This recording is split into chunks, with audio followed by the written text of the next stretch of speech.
에서 족속의 추장 아니면 족장 이런 제목으로 말씀해 볼까 합니다. 추장은 알라프예요. 알레프. 알레까라메드는 하나님 자신은 우리에게 배움을 주는 분이라 했어요. 그죠? 배움을 주고 익혀주는 분이에요. 그래서 끊임없이 아마 단계로 어린아이들부터 장성한 자에게까지 단계로 가르쳐줘요. 한 번에 진리를 알아먹는 자들은 없어요.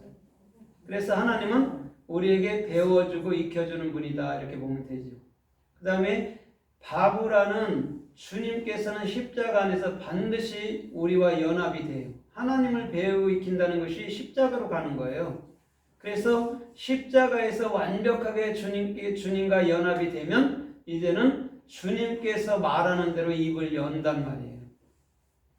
그러면 오늘 추장이나 아니면 족장이라는 게 무엇이냐면 하나님께 어떻게 보면 말씀을 받아서 입을 열어서 말하는 자가 추장, 족장이에요. 그래서 족장이라는 건 뭐냐면 어떻게 보면 시족사회라 이렇게 한 지파에 그냥 자그마한 그런 것들로 이루어져 있죠. 그런데 오히려 지금도 미국에서는 추장이라고 쓰고 있죠. 그죠? 원주민들을 추장이라 하고 우리나라에는 뭐 시족사회 이런 식으로 나와 있죠. 근데 그거를 아마 족장 아니면 추장 이렇게 나온단 말이죠. 그래서 추장이라는 것은 하나님 자신을 얘기하는데 오늘 여기서 말하는 추장은 하나님을 배워서 입을 여는 자, 또 하나님을 배워서 백성들을 통치하는 자를 추장이라고 얘기해요. 그래서 알라프예요. 알레프. 그러면 잘 보세요. 우리가 지난번에 엘로힘은 뭐냐면 주님과 나와 연합됐을 때 엘로힘들이라고 얘기했어요. 그러면 추장도 마찬가지예요. 주님을 배워서 온전히 가르쳐주고 통치할 수 있는 자가 뭐예요? 추장이란 말이에요. 그럼 엘로힘과 지금 추장이라는 알레프는 똑같단 말입니다. 같단 말이에요. 그래서 저와 여러분들도 진리를 배우고 진리를 익히는 데 역점을 두어야 되고 그 진리를 익히고 난 다음에는 반드시 입을 열어서 이제는 예수화를 증거해야 돼요. 그러면 오늘 이 본문에 보면 창세기 36장에 보면 추장이라는 낱말이요 44번이 나와요. 그러면 굉장히 많은 자녀들을 낳았다라는 거예요. 뭐 야곱은 뭐 12지파를 갖고 이렇게 쭉 나왔지만 에서는 적어도 족장들이요 추장들이요 44명이 있었어요. 그러니까 엄청난 거대한 나라를 이루고 있었던 것이죠. 그래서 오늘 본문에서도 추장에 대해서 역점을 뒀다면 우리도 추장 같은, 그죠? 진리를 익혀서 추장 같은 역할을 이 세대에 감당해야 된다는 것이죠. 그러면 성서에서 추장이 또 어떻게 쓰였고 어떻게 말씀하나 우리가 좀 살펴보면서 은혜를 받아보도록 하겠습니다. 창세기 34장 2절에 보면 그 하몰의 아들 세겜을 가르쳐 말할 때 그는 추장이다 가르쳐 말해요. 그런데 유독히 그 아버지 하몰의 아들이라고 얘기하거든요. 하몰이라는 것은 뭐냐면 헤트라는 그리스도의 생명의 영으로 말미암아 그리스도의 머리가 된 자, 그걸 아버지라고 얘기해요. 그래서 예수님께서도 아버지께만 영광 돌리라 자꾸 그러거든요. 아버지는 뭐냐면 영의 영. 그래서 하몰의 아들 세겜 추장 이렇게 얘기하는 거죠. 그럼 세겜이 무엇이냐면 쉰 카프 mem이란 말이에요.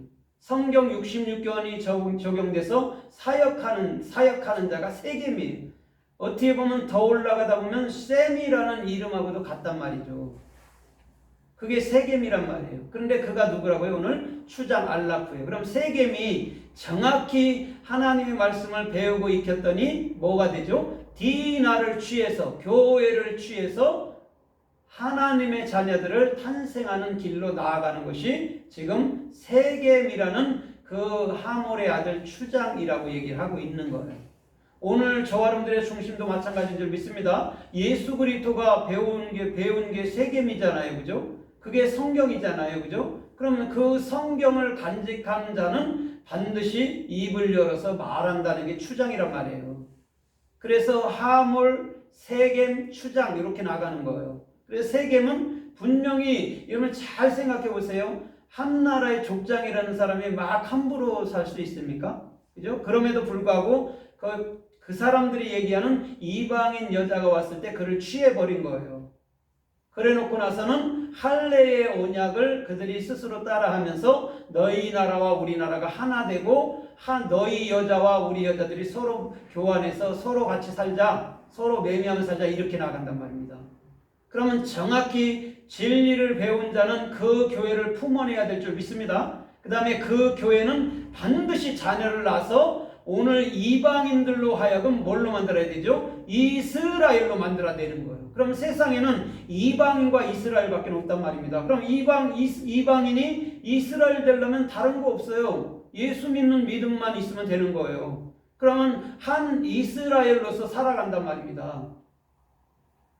그래서 출애굽기 15장 15절에서도 이렇게 말씀해요. 거기에 보면 홍해를 건너오고 나서 미리암과 모세와 여러분들 뭐냐면 아론이 찬송하는 장면이잖아요. 춤추며 거기서 이렇게 말해요. 암몬의 추장들, 족장들과 모압의 용사들이 떨며 녹으리라, 이렇게 하거든요.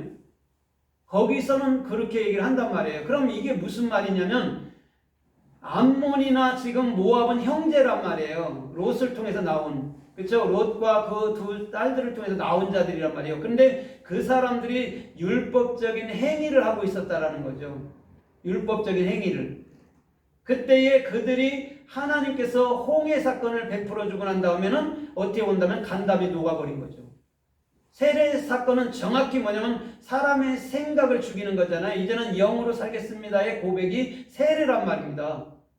그런데 지금 이 사람들이 간담이 녹은 것은 마치 자기들이 살아왔던 그 행위, 자기들이 펼쳐왔던 그런 방대한 꿈들을 내려놓기 위해서는요, 자기가 스스로 녹아지는 거죠. 지진 나는 것처럼, 천둥 치는 것처럼 그걸 포기하기가 되게 힘든 거예요. 그러나 우리 주님은 반드시 하나님의 강력한 역사는 그들로 하여금 간담이 녹게 하고 떨게 만들어버릴 줄 믿습니다. 그러면 결단적으로는요, 주님께로 나아올 수밖에 없는 구조로 우리 주님은 이끌어 간다라는 것이죠. 그래서 아무도 주님을 부인 못해요. 주님이 내 안에 들어오고자 한다면요, 주님을 받아들일 수밖에 없는 존재밖에 안 된단 말이에요. 강해도. 오늘 여러분들의 모든 삶이 주님께서 보시는, 주님께서 여러분들 역사해 주시는 여러분들 뭐냐면 참된 그런 길들로 걷기를 주님의 이름으로 부탁드립니다. 그래서 할례라는 게 뭐냐면 힘물이에요. 힘물. 그리스도의 실존으로 그 진리의 사역으로 말미암아 진리를 익히는 그 삶 자체를 여러분들 뭐냐면 할례라고 얘기를 해요.